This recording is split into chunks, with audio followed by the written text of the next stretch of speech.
കന്നി ചിത്രത്തിലൂടെ തന്നെ മലയാള സിനിമാ ചരിത്രത്തിൽ തൻ്റെ സാന്നിധ്യം അറിയിച്ചിരിക്കുകയാണ് മാൻഹോളിൻ്റെ സംവിധായിക ശ്രീമതി വിധു വിൻസെന്റ്. വിധു വിൻസെന്റാണ് വ്യൂ പോയിന്റിൽ ഇന്നെൻ്റെ അതിഥി. ശുചീകരണ തൊഴിലാളികളുടെ ദൈനംജീവിതം ഒരു രാഷ്ട്രീയ സമസ്യയായി അവതരിപ്പിച്ചെത്തിയ മാൻഹോൾ നിരവധി പുരസ്കാരങ്ങളും അംഗീകാരങ്ങളും നേടുമ്പോൾ തന്നെ ചില വിമർശനങ്ങളും ഏറ്റുവാങ്ങുന്നുണ്ട്. ഈ പശ്ചാത്തലത്തിൽ കൂടി വേണം വിധുവുമായുള്ള എൻ്റെ ഈ സംഭാഷണത്തെ കാണാൻ. Vidhu, very warm welcome to the program. Vidhu, first of all വളരെ സന്തോഷമുണ്ട്. എൻ്റെ സഹപ്രവർത്തകയായിരുന്ന എൻ്റെ സുഹൃത്ത് ഇത്ര വലിയ നേട്ടങ്ങൾ നേടി എത്തുന്നുവെന്നത്. അതുകൊണ്ട് I express my sincere pleasure and my luck for getting you here. Thank you Govi. Vidhu, ഈ പുരസ്കാരത്തിൻ്റെ ഏറ്റവും വലിയൊരു പ്രത്യേകത 50 വർഷം നീളുന്ന മലയാള സിനിമയുടെ പുരസ്കാര നിർണയ ചരിത്രം പരിശോധിക്കുമ്പോൾ ഇത് ആദ്യമായിട്ടാണ് മികച്ച സംവിധാനത്തിനുള്ള ഒരു അവാർഡ് ഒരു വനിതയുടെ കയ്യിൽ എത്തുന്നത്. മുൻപ് സലീം കുമാറിന് ദേശീയ അവാർഡ് കിട്ടിയപ്പോൾ അദ്ദേഹം പറഞ്ഞ ഒരു കാര്യം, ഞാൻ ആ മതിൽ പൊളിച്ചു കളഞ്ഞു, ഇനി മറ്റുള്ളവർക്ക് ധൈര്യമായി കടന്നു വരാമെന്നാണ്. അതൊരു വലിയ പൊളിറ്റിക്കൽ സ്റ്റേറ്റ്മെൻ്റ് ആയിരുന്നു. വിധു ഈ അവാർഡ് നേടുന്നതിലൂടെ എന്തെങ്കിലും ബ്രേക്ക് ചെയ്യുന്നതായി തോന്നുന്നുണ്ടോ?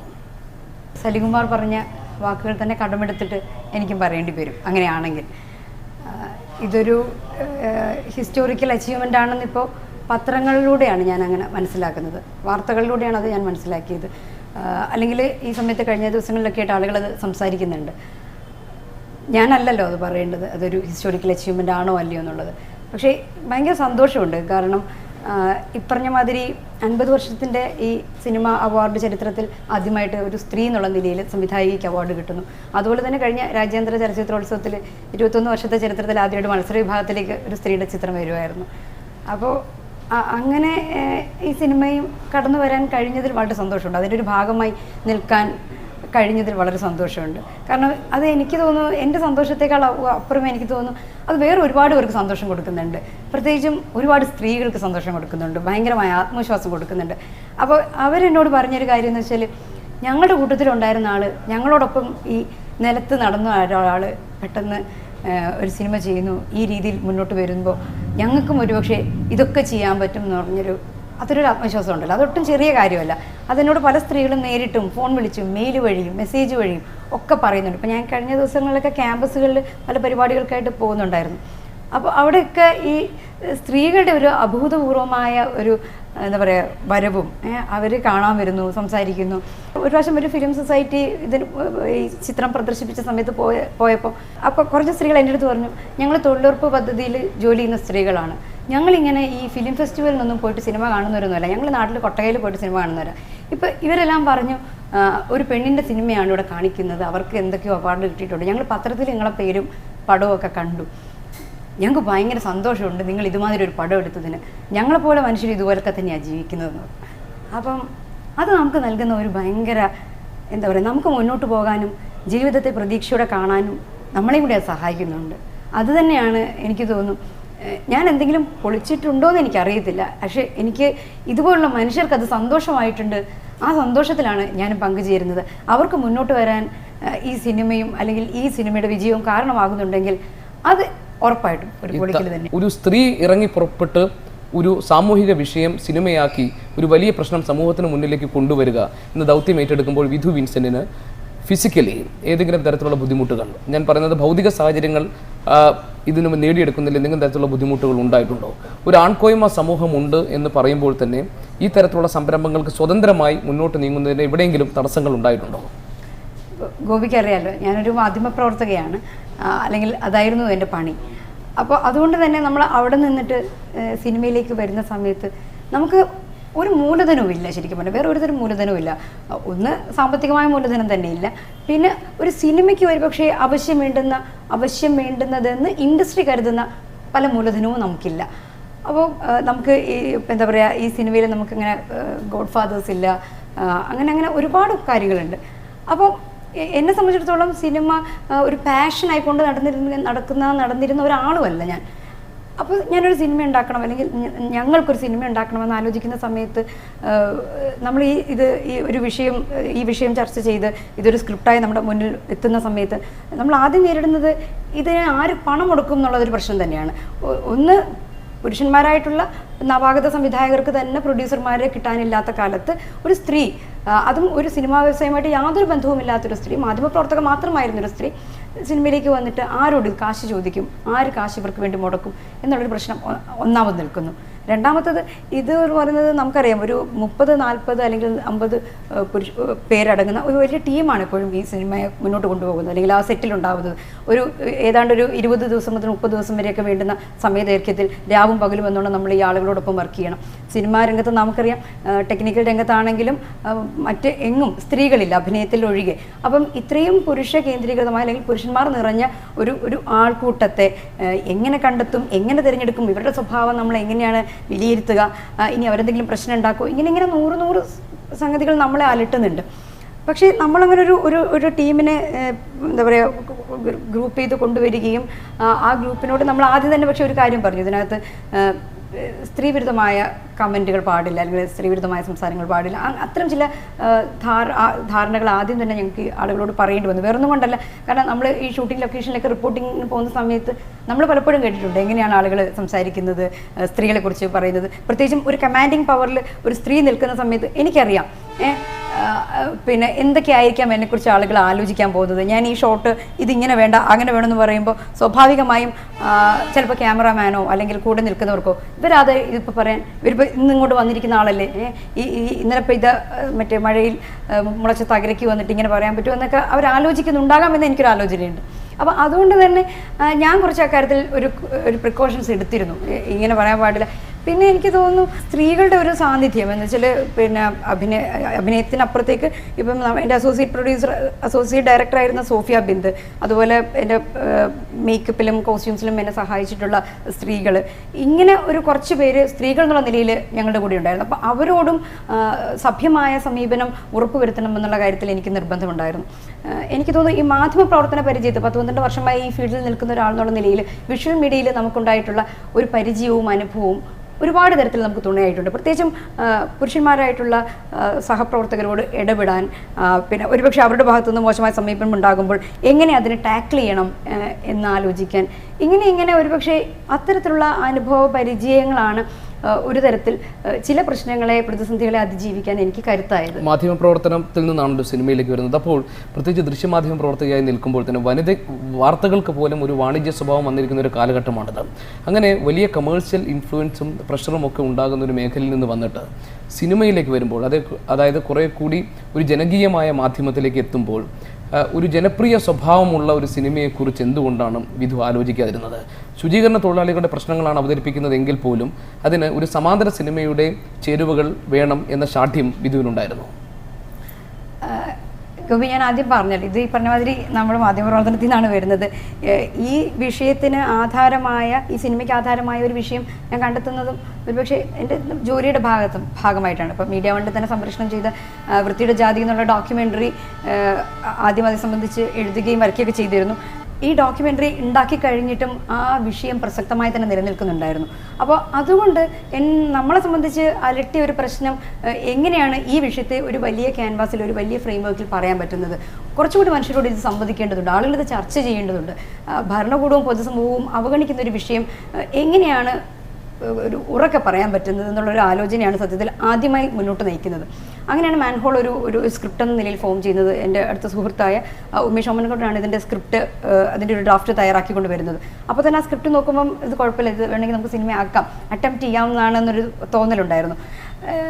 അപ്പോൾ ഞാൻ പറഞ്ഞു വന്നത്, വേറൊന്നും ആയിരുന്നില്ല എന്നെ സംബന്ധിച്ചോളം. എനിക്ക് സിനിമ എടുക്കണമെന്ന് എന്നെ മോട്ടിവേറ്റ് ചെയ്യിപ്പിച്ചത് ഈ വിഷയമാണ്. അല്ല, ഈ വിഷയം ഏതായാലും അത് പറയുന്ന രീതിയുണ്ടല്ലോ, അതായത് ഒരു കൊമേഴ്സ്യൽ സ്വഭാവത്തിൽ പോലും പറയാൻ പറ്റുന്ന ഒരു വിഷയമല്ല എന്നാണോ വിധു പറയുന്നത്? അതോ ഇതിന് ഈ രീതി തന്നെയാണ് ഇതിന് വേണ്ടത്, ഇങ്ങനെ തന്നെ വളരെ റോ ആയിട്ടാണ് ഈ കാര്യങ്ങൾ പറയേണ്ടതെന്ന് വിധു സ്വയം തീരുമാനിക്കുകയായിരുന്നു? ഇപ്പോൾ ഞാൻ ആലോചിക്കുന്നതേ, ഓരോ വിഷയവും അത് അർഹിക്കുന്ന ഒരു ട്രീറ്റ്മെൻറ്റാണ് കൊടുക്കേണ്ടതെന്ന് ഞാൻ വിചാരിക്കുന്നു. ഇപ്പം എന്നെ സംബന്ധിച്ചിടത്തോളം ഇപ്പോൾ ഞാൻ ആലോചിച്ചു, ഇപ്പോൾ മാനുവൽ സ്കാവഞ്ചിങ് ജോലി ചെയ്യുന്ന ആളുകൾ, അവരുടെ ജീവിതം, അവരുടെ പരിസരം, ഈ ആളുകൾ എവിടെ നിന്ന് വരുന്നു, പിന്നെ അവരുടെ ജീവിത സാഹചര്യങ്ങൾ എന്താണ്, ഇതൊക്കെ ഒരുപക്ഷെ കുറേയധികം പരിചയമുണ്ട് എനിക്ക്. അപ്പം അതുകൊണ്ട് തന്നെ ഒരു സെറ്റിട്ട് ചിത്രീകരിക്കേണ്ട സംഗതികളല്ല. അപ്പോൾ അവരുടെ ജീവിതത്തെ എങ്ങനെയാണ് അവരുടെ ഒരു ഡേ ടു ഡേ ആക്ഷൻ നടക്കുന്നത്, അങ്ങനെ അവിടെ നിന്ന് അതിനെ അങ്ങനെ ക്യാപ്ചർ ചെയ്യുക എന്നുള്ളതാണ് ആലോചിച്ചത്. അതുകൊണ്ട് തന്നെ അതിനകത്ത് എന്താ പറയുക ഒരു ഗിമ്മിക്സും ഇല്ലാതെ ഒരു പക്ഷേ അത് ചിത്രീകരിക്കണം എന്നുള്ളത് ഞങ്ങൾക്ക് നിർബന്ധമുണ്ട്.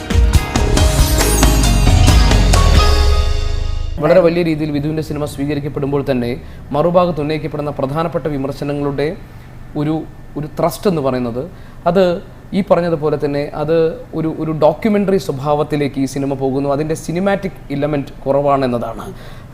ഇപ്പോൾ സനൽകുമാർ ശശിധരനെ പോലുള്ളവർ പറയുന്നത് വിധുവിൻ്റെ സിനിമയും ഈ പുരസ്കാരത്തിന് അർഹരല്ല നിങ്ങൾ രണ്ടുപേരും. കാരണം ഈ സിനിമ ഒരു സാമൂഹിക പ്രശ്നത്തെ അതിൻ്റെ അതേപടി ആളുകളിലേക്ക് എത്തിക്കുകയല്ലാതെ സിനിമയുടെ കലാമൂല്യത്തെ ഒരു അടി പോലും മുന്നോട്ട് കൊണ്ടുപോകാൻ ഈ സിനിമയ്ക്ക് കഴിയുന്നില്ല എന്നാണ്. ഇത്തരം വിമർശനങ്ങൾ എങ്ങനെയാണ് വിധു ഉൾക്കൊള്ളുന്നത്? വിമർശനങ്ങൾ ഉണ്ടാവുക തന്നെ വേണമെന്നാണ് ഞാൻ വിചാരിക്കുന്നത്. വിമർശനങ്ങൾ നല്ലതാണ്, കാരണം നമ്മുടെ മുന്നോട്ടുള്ള നടത്തത്തിന് ഈ വിമർശനങ്ങളാണ് സഹായിക്കുന്നത്.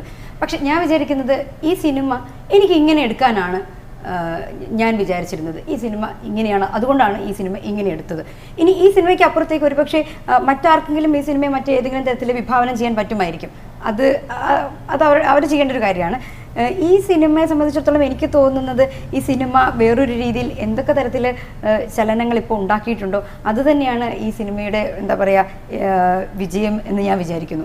ഒരു പക്ഷേ ഞാൻ കുറച്ചുകൂടെ വ്യക്തമായി പറഞ്ഞാൽ ഈ സിനിമ പ്രദർശിപ്പിക്കുന്നതിനിടയിൽ ഇപ്പോൾ പാലക്കാട്ട് ഒരു സ്ഥലത്ത് ഈ സിനിമ പ്രദർശിപ്പിച്ചുകൊണ്ടിരിക്കുമ്പോൾ ഒരു വലിയ സദസ്സാണ്. ഒരാൾ സിനിമ കണ്ടു കഴിഞ്ഞിട്ട് എഴുന്നേറ്റെന്ന് പറയുകയാണ്, ഞാൻ സവർണ്ണ ജാതിയിൽപ്പെടുന്ന ഒരു മനുഷ്യനാണ്, എൻ്റെ ഉള്ളിലുള്ള തീട്ടത്തെ തുറന്നു കാണിക്കാൻ ഈ സിനിമ സഹായിച്ചു, അതിനെ കഴുകിക്കളയേണ്ടതുണ്ടെന്ന് എനിക്ക് ബോധ്യമായി എന്ന് പറഞ്ഞിട്ട് അയാൾ കരഞ്ഞു. വേറൊരു സമയത്ത് ഈ കഴിഞ്ഞ ആഴ്ച എന്നോടൊരു രാഷ്ട്രീയ പ്രവർത്തകൻ, പേര് പറഞ്ഞാൽ നിങ്ങളറിയും, എന്നോട് പറഞ്ഞു, വിധുവിൻ്റെ സിനിമ ഞങ്ങൾ IFFKയിൽ കണ്ടു, ഞങ്ങൾ കഴിഞ്ഞിട്ട് ഞങ്ങളൊരു ഡിസിഷൻ എടുത്തു, ഞാനും എൻ്റെ ഭാര്യയും. ഞങ്ങളുടെ വീട്ടിൽ വരുന്ന സെർവൻറ്റിനോട് ഞങ്ങൾ പറഞ്ഞു, നിങ്ങൾ ഇനി മുതൽ കക്കൂസ് കഴുകേണ്ട, അത് ഞങ്ങൾ കഴുകിക്കൊള്ളാം എന്ന് പറഞ്ഞു. കഴിഞ്ഞ ദിവസം കോഴിക്കോട് ഈ സിനിമ പ്രദർശിപ്പിച്ച സമയത്ത് ഒരു സുഹൃത്ത് എഴുന്നേറ്റ് നിന്ന് പറഞ്ഞു, ഞാൻ ചെറുപ്പകാലത്ത് മുരുകൻ എന്ന എൻ്റെ സുഹൃത്തിനോട് ചെയ്ത തെറ്റെന്താണെന്ന് കണ്ണു തുറന്ന് കാണാൻ ഈ സിനിമ എന്നെ സഹായിച്ചു. അവൻ എൻ്റെ ആത്മാർത്ഥ സുഹൃത്തായിട്ടും ഞാൻ അവൻ്റെ വീട്ടിൽ പോയിട്ടില്ല. കാരണം അവനൊരുതരം മണമുണ്ടായിരുന്നു. എന്തായിരുന്നു ആ മണമെന്നും ആ മണത്തിനോട് എനിക്ക് എന്ത് തരം മനോഭാവമാണ് ഉണ്ടായിരുന്നതെന്നും കാണാൻ ഈ സിനിമ സഹായിച്ചു. ഞാൻ വിചാരിക്കുന്നത് ഇത് തന്നെയാണ് ഈ സിനിമയുടെ ഒരു മൂല്യമെന്ന് ഞാൻ വിചാരിക്കുന്നു. ഇത്രയൊക്കെ വിധു സിനിമ കൊണ്ട് ഉദ്ദേശിച്ചിരുന്നുള്ളൂ അല്ല, ഞാൻ ഇപ്പോൾ ഇത്രയുമേ ഉദ്ദേശിച്ചിട്ടുള്ളൂ. അത് എനിക്ക് തോന്നുന്നു പക്ഷേ കൃത്യമായി പറയുകയാണെങ്കിൽ കലാമൂല്യമുള്ള മറ്റ് സിനിമകൾ എന്താ പറയുക മുഖ്യധാരയിലും പുറത്തും ധാരാളം ഉണ്ടാകുന്നുണ്ട്. അതിൻ്റെ റിസൾട്ട് ഉണ്ടാക്കിക്കോട്ടെ. ഞാനിപ്പോൾ ഈ സിനിമ ഇങ്ങനെയാണ് കൺസ്ട്രക്ട് ചെയ്യാൻ ആഗ്രഹിച്ചത്. ഈ സിനിമ കാണുന്ന ആളുകളിലും അത് ചിലതരം സ്പാർക്കുകൾ ഉണ്ടാക്കുന്നുണ്ട്. അത് ആ നിലയിൽ മാത്രമല്ല, ഇപ്പം ഞാൻ വിചാരിക്കുന്നു ഒരുപക്ഷെ ബഡ്ജറ്റിലടക്കം ഈ സിനിമയെ സംബന്ധിച്ച് ഉണ്ടായിട്ടുള്ള ചില പരാമർശങ്ങൾ, അല്ലെങ്കിൽ ഈ പറഞ്ഞ മാതിരി മാനുവൽ സ്കാവഞ്ചിങ്ങിനായി ഇത്ര കോടി നീക്കി വെച്ചു എന്ന് അദ്ദേഹം നടത്തിയിട്ടുള്ള പ്രസ്താവന അടക്കം ഞാൻ കാണുന്നത് ഒരു സിനിമ, ഇപ്പം ഞാൻ വിചാരിക്കുന്ന സിനിമ സോഷ്യലി റിഫ്ലക്റ്റീവ് ആയിരിക്കണം. സിനിമ എന്ന് പറയുന്നത് ആർട്ട് എന്ന് നമ്മൾ വിചാരിക്കുന്നതോടൊപ്പം തന്നെ സോഷ്യലി റിഫ്ലക്റ്റീവ് ആയിരിക്കണം. അത് ഒരു കൾച്ചറൽ പ്രോഡക്റ്റാണ്. അതുകൊണ്ട് തന്നെ അതിന് പൊളിറ്റിക്കലി ചില ബാധ്യതകളുണ്ട്, പൊളിറ്റിക്കലി ആൻഡ് സോഷ്യലി അതിനൊരു റെസ്പോൺസിബിലിറ്റി ഉണ്ട് എന്നൊക്കെ കൂടി ഞാൻ വിചാരിക്കുന്നുണ്ട്. എന്നെ സംബന്ധിച്ചിടത്തോളം കല എന്ന് പറയുന്നത് ഞാൻ പറയാൻ ഉദ്ദേശിക്കുന്ന ഒരു സാധനത്തെ രൂപപ്പെടുത്താൻ എന്നെ സഹായിക്കുന്ന ഒരു മെറ്റീരിയൽ മാത്രമാണ്. സിനിമ ആത്യന്തികമായി അത് സംവിധായകന്റെ സ്വാതന്ത്ര്യമാണ്, അത് സംവിധായകന്റെ പ്രോഡക്റ്റുമാണ്. അങ്ങനെ പറയുമ്പോൾ ഇത് പറഞ്ഞതുപോലെ ഞാൻ ഈ സിനിമ ഇങ്ങനെ എടുക്കാൻ ഉദ്ദേശിച്ചിരുന്നുള്ളൂ, ഇതാണ് ഞാൻ ഉദ്ദേശിച്ച സിനിമ, മറ്റേതെങ്കിലും തരത്തിൽ മറ്റാർക്കെങ്കിലും എടുക്കാമെങ്കിൽ എടുത്തോട്ടെ എന്നത് സനൽകുമാർ ശശിധരനെ പോലുള്ളവർക്കൊരു മറുപടി ആയിരിക്കാം. അതേസമയം തന്നെ വൃത്തിയുടെ ജാതി എന്ന ഡോക്യുമെൻ്ററിയിൽ നിന്ന് സിനിമയിലേക്ക് എത്തുമ്പോൾ അതിൻ്റെ സമയദൈർഘ്യത്തിനപ്പുറം മറ്റെന്തെല്ലാം സിനിമ എന്ന കലാരൂപത്തെ ഉപയോഗിക്കുമ്പോൾ മറ്റേതൊക്കെ തരത്തിൽ അതിനെ വലുതാക്കാൻ അല്ലെങ്കിൽ വിപുലപ്പെടുത്താൻ അല്ലെങ്കിൽ മാറ്റാൻ വിധുവിന് കഴിഞ്ഞിട്ടുണ്ട് സ്വന്തം നിലയ്ക്ക് അതിനെ പരിശോധിക്കുമ്പോൾ? എനിക്ക് തോന്നുന്നു പ്രത്യേകിച്ചും ഇത്തരത്തിലൊരു കഥ പറയുമ്പോൾ ആളുകൾ പലരും എന്നോട് ചോദിച്ചു, മാനുവൽ സ്കാവഞ്ചിങ് ചെയ്യുന്ന ആളുകളുടെ കഥ പറയുമ്പോൾ അത് ആണുങ്ങളുടെ കഥയാണല്ലോ, അല്ലെങ്കിൽ പുരുഷന്മാരാണല്ലോ ഈ പണി ചെയ്യുന്നത് പലപ്പോഴും. അപ്പം അവരെ എന്തുകൊണ്ട് ഉപയോഗിച്ച് കഥ പറഞ്ഞില്ല? ഒരു സ്ത്രീയാണ് നിങ്ങൾ കേന്ദ്ര സ്ഥാനത്ത് പ്രതിഷ്ഠിച്ചിരിക്കുന്നത്. ശാലിനി എന്ന +2കാരി പെൺകുട്ടി കഥ പറയുന്ന, അല്ലെങ്കിൽ അവളുടെ ഭാഗത്ത് നിന്ന് അവൾ കാണുന്ന രീതിയിൽ കഥ പറയാൻ ശ്രമിച്ചത് എന്തുകൊണ്ട്? എന്നെ സംബന്ധിച്ചിടത്തോളം അതിനൊരു വിമൻ പെർസ്പെക്റ്റീവ് വേണമെന്ന് ഞാൻ വിചാരിക്കുന്നുണ്ട്. ഒരു തോട്ടിത്തൊഴിലാളിയുടെ മകൾ എങ്ങനെയാണ് ജീവിക്കുന്നത്, അവൾ ജീവിച്ചു പോരുന്ന ഒരു സോഷ്യൽ ട്രോമ എന്താണ്, ഇതിനെ എങ്ങനെ ഈ കഥയിൽ തുന്നിച്ചേർക്കാം? അപ്പം അവളെ കേന്ദ്രസ്ഥാനത്ത് നിർത്തി കഥ പറയുക എന്ന് പറഞ്ഞാൽ അത് കുറച്ചും കൂടി ബുദ്ധിമുട്ടുള്ള, കുറച്ചുകൂടി ഇമാജിനേഷൻ ആവശ്യമുള്ളൊരു സാധനമാണ്. അപ്പം അങ്ങനെയുള്ളൊരു കഥാഘടനയാണ് ഞാൻ സ്വീകരിച്ചത്. അപ്പോൾ എന്നെ സംബന്ധിച്ചിടത്തോളം ഞാൻ വിചാരിക്കുന്നത് ഈ സിനിമയ്ക്ക് ഉപയോഗിക്കേണ്ട എസ്തെറ്റിക്സ് എന്ന് പറയുന്നത് ഞാൻ പറയാൻ ആഗ്രഹിക്കുന്നത് ഇത് മാത്രമാണ്. അത് ഭയങ്കരമായിട്ട് കൾച്ചറലി എംബഡഡ് ആയിട്ടുള്ളൊരു കാര്യമാണ്. അപ്പോൾ ഈ എസ്തെറ്റിക്സ് നമ്മുടെ നിത്യജീവിതത്തിൽ നിന്നോ അല്ലെങ്കിൽ വ്യവഹാരങ്ങളിൽ നിന്നോ ഒന്നും വ്യത്യാസപ്പെട്ട് നിൽക്കുന്ന കാര്യമല്ല. ആ എസ്തെറ്റിക്സിനെ സംബന്ധിച്ചോളം എനിക്കുള്ള ഒരു പരാതി എന്ന് പറയുന്നത് ഒരേ സമയം അത് സ്ത്രീവിരുദ്ധമാണ്, ദളിത് വിരുദ്ധമാണ്. ആ എസ്തെറ്റിക്സ് ആണ് നമ്മുടെ സിനിമയിൽ ഈ മുഖ്യധാര സിനിമകളിൽ എത്രയോ കാലമായിട്ട് നമ്മൾ കാണുകയും കൈയടിക്കുകയും ചെയ്യുന്നത്. ആ എസ്തെറ്റിക്സ് എനിക്ക് വേണ്ട. ഞാൻ പുതിയൊരു എസ്തെറ്റിക്സ് ആണ് ഉണ്ടാക്കാൻ ശ്രമിക്കുന്നത്. മലയാളത്തിന്റെ സിനിമാ ചരിത്രം പരിശോധിച്ചതിന് വളരെ പ്രധാനപ്പെട്ട ഈ തരത്തിലുള്ള സാമൂഹിക വിഷയങ്ങളെല്ലാം തന്നെ കമേഴ്ഷ്യലി സക്സസ് ആയ സിനിമകളിലൂടെ പറഞ്ഞു വെച്ച ഒരു ചരിത്രം നമുക്കുണ്ട്. അതിലൂടെ അവർ ഉദ്ദേശിക്കുന്നത് കൂടുതൽ ആളുകളിലേക്ക് ഇത് എത്തുകയും ഒരു കലയുടെ ആവരണത്തോടുകൂടി അല്ലെങ്കിൽ കലാമൂല്യങ്ങൾ ഉൾപ്പെടുത്തിക്കൊണ്ട് അതിൻ്റെ ആവരണത്തോടുകൂടി ഈ പ്രധാനപ്പെട്ട വിഷയങ്ങളെ വളരെ സ്ട്രൈക്കിംഗ് ആയ ആളുകളിലേക്ക് എത്തിക്കുക എന്നുള്ളതാണ്. പത്മരാജനെ പോലുള്ളവർ വളരെ സമർത്ഥമായി അത് ചെയ്തിട്ടുണ്ട്. ആ തരത്തിൽ ഒരു ജനപ്രിയ കലാരൂപം എന്ന നിലയിൽ സിനിമയുടെ അത്തരം സാധ്യതകളെ ഉപയോഗപ്പെടുത്തേണ്ട എന്ന തീരുമാനം ഇനി വിധു തുടർന്നും കൊണ്ടുപോകാൻ ഉദ്ദേശിക്കുന്ന ഒന്നാണോ? അല്ല, ഒന്ന് ജനപ്രിയ കലാരൂപം, അതിനകത്ത് പത്മരാജൻ, പിന്നെ പ്രേക്ഷകർ ഇഷ്ടപ്പെടുന്ന ഈ കലാദർശനം, എനിക്ക് അതിനെ സംബന്ധിച്ചൊക്കെ വിയോജിപ്പുകളുണ്ട്. സിനിമ ഒരു ജനപ്രിയ കലാരൂപം തന്നെയാണ്, ഒരു സംശയവുമില്ല. പക്ഷേ എന്നെ സംബന്ധിച്ചിടത്തോളം ഞാൻ ആലോചിക്കുന്നത് പിന്നെ ആളുകളുടെ കാമനകളെ തൃപ്തിപ്പെടുത്തുന്ന സിനിമകളാണോ ഞാൻ ചെയ്യേണ്ടത്? ആളുകളുടെ കാമനകളെ എൻ്റെ കണ്ണിലൂടെ അല്ലെങ്കിൽ സംവിധായികയുടെ കാഴ്ചയിലൂടെ നോക്കി കാണുകയാണോ ചെയ്യേണ്ടതെന്നുള്ള ചോദ്യം ഉന്നയിക്കാൻ ഞാൻ ആഗ്രഹിക്കുന്നുണ്ട്. ആ കാഴ്ച അങ്ങനെ നോക്കി കാണുമ്പം ആളുകളെ തൃപ്തിപ്പെടുത്തുന്ന എസ്തെറ്റിക്സിനെ മാറ്റിക്കൊണ്ട് ഞാൻ വേറൊരു എസ്തെറ്റിക്സ് ഉണ്ടാക്കും. അത് ഇത് നമ്മളെ സംബന്ധിച്ചിടത്തോളം ഒരു പുതിയ സിനിമയാണ്, ആദ്യത്തെ സിനിമയാണ്. ഇങ്ങനെയാണ് നമ്മൾ അതിനെ കൺസ്ട്രക്ട് ചെയ്തിരിക്കുന്നത്. അടുത്ത സിനിമയിൽ ഒരുപക്ഷെ ഇതിൽ നിന്ന് വ്യത്യാസമായുള്ള ട്രീറ്റ്മെന്റ് ആയിരിക്കാം നമ്മൾ സ്വീകരിക്കുന്നത്. അടൂർ ഗോപാലകൃഷ്ണൻ സിനിമ കാണുമ്പോൾ നമുക്ക് വ്യക്തമായി ആ സിനിമയെ പറ്റി ഒരു മുൻധാരണ പുലർത്താൻ കഴിയും. കാരണം അത് സംവിധായകൻ്റെ ഒരു ഐഡൻറ്റിറ്റിയാണ്. വിധു സംവിധായകൻ്റെ ഐഡൻറ്റിറ്റിയിൽ വിശ്വസിക്കുന്നുണ്ടോ അതോ പ്രമേയത്തിൻ്റെ ഐഡൻറ്റിറ്റിയിലാണോ വിശ്വസിക്കുന്നത്? രണ്ടും ഒരേപോലെ പ്രാധാന്യമുള്ള സംഗതികളാണെന്നാണ് ഞാൻ വിചാരിക്കുന്നത്. കാരണം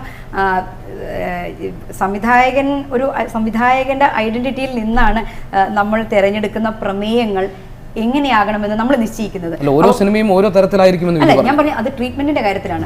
ട്രീറ്റ്മെന്റ് ഒരു തരത്തിലും ട്രീറ്റ്മെന്റ് എന്ന് പറയുന്നതോ അല്ലെങ്കിൽ അതുകൊണ്ടാണ് ഞാൻ പറയുന്നത് ഓരോ സിനിമയും അത് അർഹിക്കുന്ന ട്രീറ്റ്മെന്റോ അല്ലെങ്കിൽ അതിന് വേണ്ടുന്ന ട്രീറ്റ്മെന്റ്, അതിന് വേണ്ടുന്ന ക്രാഫ്റ്റ് ആയിരിക്കും നമ്മൾ രൂപപ്പെടുത്തുന്നത്.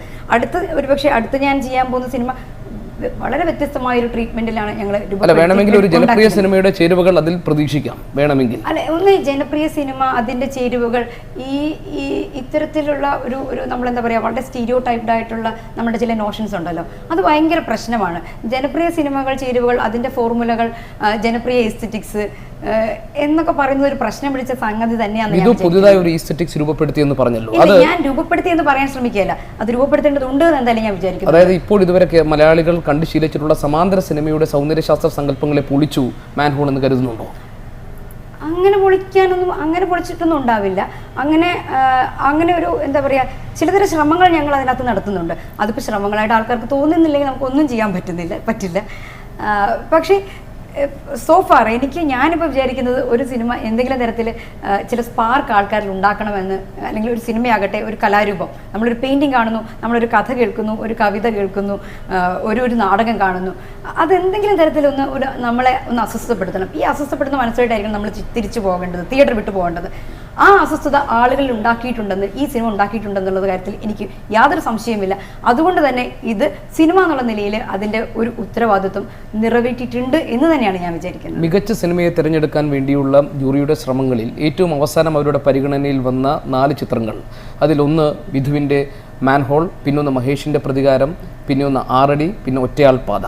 അവിടെ ജൂറി അധ്യക്ഷൻ AK ബിർ മാത്രമാണ് മാൻഹോളിന് വേണ്ടി വാദിച്ചതെന്നും മറ്റു ജൂറി അംഗങ്ങൾക്കൊക്കെ ഇത് ഒരു ടെക്നിക്കലി പെർഫെക്റ്റ് അല്ലാത്ത, അല്ലെങ്കിൽ ഒരു സാമൂഹിക വിഷയത്തെ അതേപടി അവതരിപ്പിക്കുന്ന ഡോക്യുമെൻ്ററി സ്വഭാവത്തിലുള്ള സിനിമയാണ്, അതുകൊണ്ട് ഇതിനല്ല ഒറ്റയാൾ പാതയ്ക്കാണ് അവാർഡ് കൊടുക്കേണ്ടതെന്ന് ജൂറി അംഗങ്ങൾ ഒന്നാകെ പറഞ്ഞുവെന്നും അധ്യക്ഷൻ ഇത്തരം സിനിമകൾ പ്രോത്സാഹിപ്പിക്കപ്പെടേണ്ടതുണ്ട് എന്ന ഒരു നിലപാടെടുക്കുകയും മികച്ച സിനിമ തന്നെ ആയിരിക്കണം, സിനിമയുടെ സംവിധായകയെ തന്നെ ആയിരിക്കണം, മികച്ച സംവിധായകനോ സംവിധായികയോ തിരഞ്ഞെടുക്കപ്പെടേണ്ടതെന്ന നിലപാടെടുത്തുവെന്നാണ് അറിയുന്നത്. ഇതൊക്കെ കേട്ടപ്പോൾ എന്ത് തോന്നി വിധുവിന്? എനിക്ക് പ്രത്യേകിച്ച് ഒന്നും തോന്നിയില്ല. കാരണം അത് ജൂറി തീരുമാനമല്ലേ. ഞാൻ എന്താ പറയുന്നത്, ഇക്കാര്യത്തിൽ ഞാൻ വളരെ കൂളാണ്. എനിക്കതിനെക്കുറിച്ച് ഇപ്പോൾ എന്താ പറയുക, ജൂറി അത്തരം ഒരു തീരുമാനം എടുത്തു എന്നതിനെ സംബന്ധിച്ച് ഞാൻ എന്ത് പറയാനാണ്, എനിക്ക് പ്രത്യേകിച്ച് അങ്ങനെ പറയാനില്ല. പക്ഷേ ഇവിടെ ഞാനിങ്ങനെ ആലോചിച്ചൊരു കാര്യം വെച്ചാൽ, ഇപ്പോൾ കെൻ ലോച്ച് എന്നുള്ള ബ്രിട്ടീഷ് സംവിധായകനെ കുറിച്ച് നിങ്ങൾ കേട്ടിട്ടുണ്ടോ? അദ്ദേഹം ചെയ്ത സിനിമകളെക്കുറിച്ച്, അദ്ദേഹത്തിൻ്റെ ചില ആദ്യകാല സിനിമകൾ, ഇപ്പോൾ wings that shake the barley എന്ന് പറഞ്ഞ ഡാനിയൽ ബ്ലേക്ക് ഈ ഫെസ്റ്റിവലിൽ വന്ന സിനിമ, ഈ സിനിമകൾ ചെയ്ത അദ്ദേഹത്തിൻ്റെ ചില ആദ്യകാല സിനിമകളെ സംബന്ധിച്ച് അവിടെ ഉണ്ടായിട്ടുള്ളൊരു വിമർശനം എന്ന് പറയുന്നത് അത് ഒരു ഡോക്യുമെൻ്ററി ഫീച്ചർ പോലെ ആണെന്നാണ്. ഇപ്പം ആഗ്നസ് വെർദെ എന്നുള്ള ഫ്രഞ്ച് സംവിധായകനെ കുറിച്ചിട്ട് ഇതേ ആരോപണങ്ങൾ ഉണ്ടായിട്ടുണ്ട്. അവരുടെ ചില സിനിമകൾ ഈ രീതിയിൽ ഒരു ഡോക്യു ഫിക്ഷൻ ആണ് എന്ന് പറഞ്ഞു. ചില ലാറ്റിൻ അമേരിക്കൻ സിനിമകളിലൊക്കെ തന്നെയും ഈ ഡോക്യു ഫിക്ഷൻ സമ്പ്രദായങ്ങൾ നമ്മൾ കണ്ടിട്ടുണ്ട്. അപ്പോൾ ഞാൻ പറഞ്ഞു, ഇവരൊക്കെ മാസ്റ്റേഴ്സ് ആയിട്ടുള്ള ആൾക്കാരാണ്, അല്ലെങ്കിൽ പക്ഷേ നമ്മളെ ഞെട്ടിച്ച സിനിമകൾ എടുത്തുള്ള ആൾക്കാരാണ്. അതൊരു സമ്പ്രദായമാണ്, അതൊരു രീതിയാണ്. ഇനിയിപ്പം ആ രീതിക്ക് എന്തെങ്കിലും പ്രശ്നമുണ്ടെന്ന് നമുക്ക് നമ്മുടെ എസ്തെറ്റിക്സ് നിൽക്കുമ്പോൾ തോന്നിക്കഴിഞ്ഞു കഴിഞ്ഞാൽ ഓക്കെ, ലെറ്റ് ഇറ്റ് ബി. ആദ്യ സിനിമയിൽ താരസാന്നിധ്യങ്ങളില്ലാത്തതിന് വിധു പറഞ്ഞ കാരണം, ആദ്യത്തെ കാരണം ബജറ്റായിരുന്നു. രണ്ടാമത്, ഇതുപോലൊരു വിഷയത്തിൽ മറ്റ് മുൻവിധികളില്ലാതെ ആളുകൾക്ക് ഈ വിഷയത്തിലേക്ക് എത്തിച്ചേരാൻ കഴിയുക അപരിചിതരായ ആളുകൾ ഈ അഭ്രപാളികൾ എത്തുമ്പോഴാണെന്ന് വിധു വിശ്വസിക്കുന്നു. ഇനിയുള്ള സിനിമകളിലൊക്കെ ഈ താരസാന്നിധ്യം വേണ്ട എന്ന ഒരു അല്ലെങ്കിൽ അത്തരം സങ്കല്പങ്ങളെ പൊളിച്ചുകൊണ്ട് മുന്നോട്ട് പോകാമെന്ന് കരുതുന്നുണ്ടോ വിധു?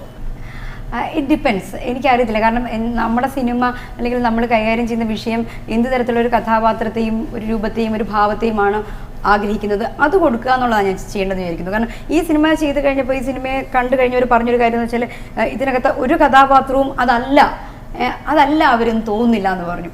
അപ്പം അത് നമുക്ക് കിട്ടുന്ന ഒരു ഭയങ്കര എപ്രിസിയേഷനാണ് ഞാൻ വിചാരിക്കുന്നത്.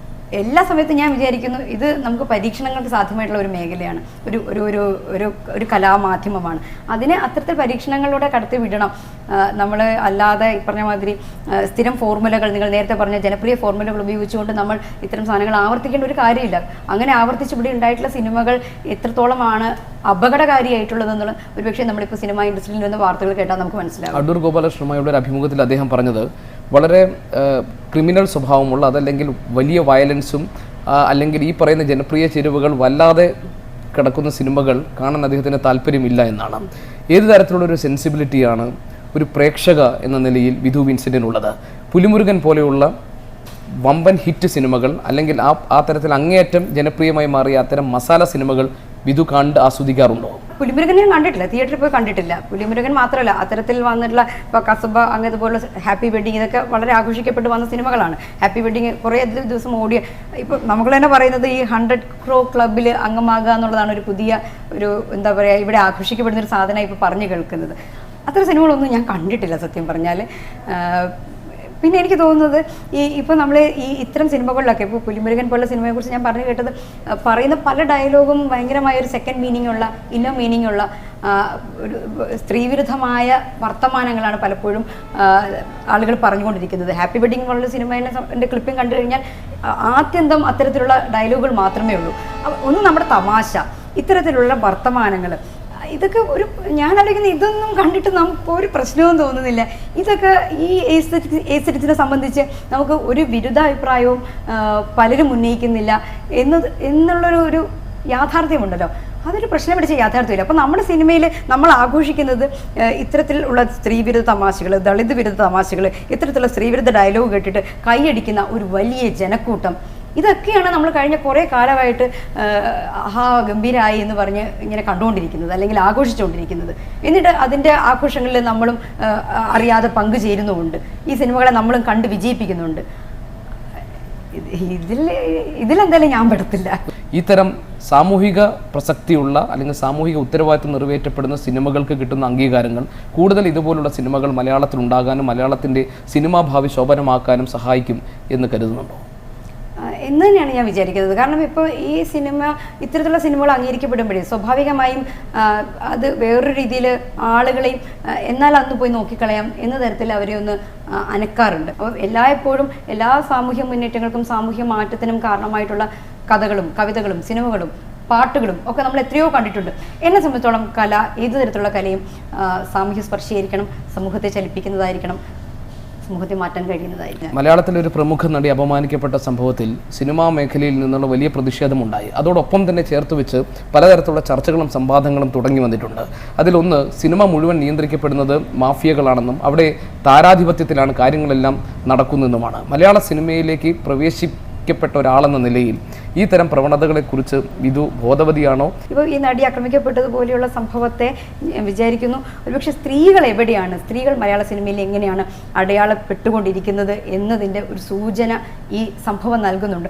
അതുകൊണ്ട് തന്നെ കൂടുതൽ സ്ത്രീകൾ ഒരുപക്ഷെ സിനിമയ്ക്ക് പിന്നണിയിലേക്കും വേറൊരു തരത്തിൽ പിന്നെ എന്താ പറയുക നല്ല സിനിമകൾക്ക് വേണ്ടി സംസാരിക്കുന്നവരായും മാറേണ്ടതുണ്ടെന്ന് തോന്നുന്നു. അപ്പോൾ ഇങ്ങനെ സ്ത്രീകളുടെ സാന്നിധ്യം കുറവായത് കൊണ്ട് തന്നെ അങ്ങേയറ്റം ഒരു പാട്രിയാർക്കിക്കലായിട്ടുള്ള എല്ലാ തൊഴിൽ മേഖലയും അങ്ങനെ തന്നെ പാട്രിയാർക്കിക്കലാണ്. പക്ഷേ സിനിമയിൽ അത് കൂടുതലാണ്.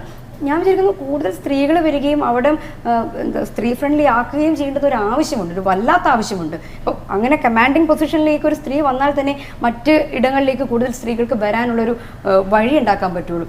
എന്താണ് അടുത്ത സംരംഭം? അടുത്തൊരു സിനിമയുടെ തിരക്കഥ ഇങ്ങനെ ഫോം ചെയ്തുകൊണ്ടിരിക്കുകയാണ്. സ്ത്രീ പ്രാധാന്യമുള്ളൊരു വിഷയമാണ് അടുത്തത് ചെയ്യുന്നത്. അതൊരു ജെൻഡർ ജസ്റ്റിസുമായിട്ട് ബന്ധപ്പെട്ടിട്ടുള്ള ഒരു വിഷയമാണ്. അതിൻ്റെ പ്രൊഡ്യൂസറൊക്കെ ആയിട്ടുള്ള ഒരു വനിതാ പ്രൊഡ്യൂസർ തന്നെയാണ്. അപ്പം അതിൻ്റെ ഈ പറഞ്ഞ മാതിരി പിന്നണിയിലും കുറച്ച് വനിതകൾ ഉണ്ടാകണം എന്ന് നമ്മൾ ആഗ്രഹിക്കുന്നുണ്ട്. അപ്പോൾ അതിൻ്റെ ഒരു അന്വേഷണത്തിലാണിപ്പോൾ. അപ്പോൾ I wish you all the very best Vidhu. Thank you very much. Thank you so much.